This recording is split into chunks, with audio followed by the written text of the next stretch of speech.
Okay, I'm taking on a challenge today. One of my fellow allergy moms has a child who has a whole whack of anaphylactic allergies and was asking me about using the ice cream maker to make a vanilla ice cream using rice milk. So I'm trying out a recipe. I'm creating a recipe for her and we're gonna see how it goes. I will be reporting back. So I'm using this Rice Stream product. This is our favorite version of rice milk that we use. And I've got that just warming up in a pot here. It's just straight rice milk, 3.5 cups. And I've got a mixture here of sugar, lots of sugar in ice cream, which is why it's so sweet and delicious. And some salt, some ground sea salt.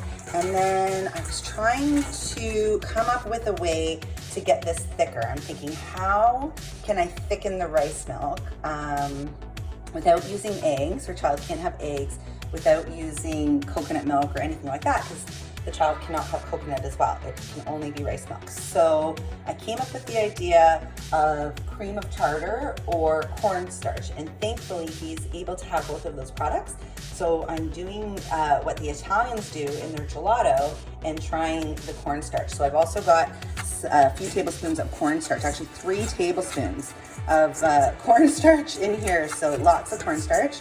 I'm going to be adding that to this, and I'm going to add some pure vanilla. I'm wishing I actually had a vanilla paste that had the little dark spots, because I think that would look really pretty. But unfortunately I don't. I just have a pure vanilla extract, but I'm excited. So I will be reporting back and let you know how it turns out.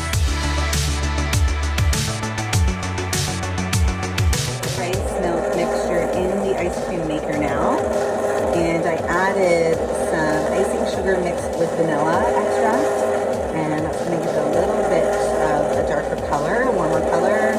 Wanted to get that nice vanilla color, and hopefully this is going to work and thicken up. We will see. It's about 25 minutes in here.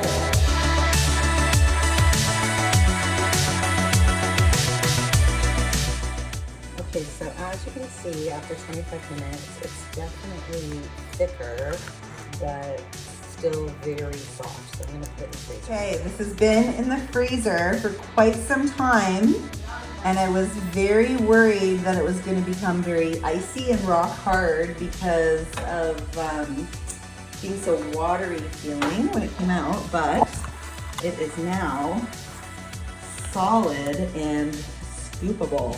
Wicked!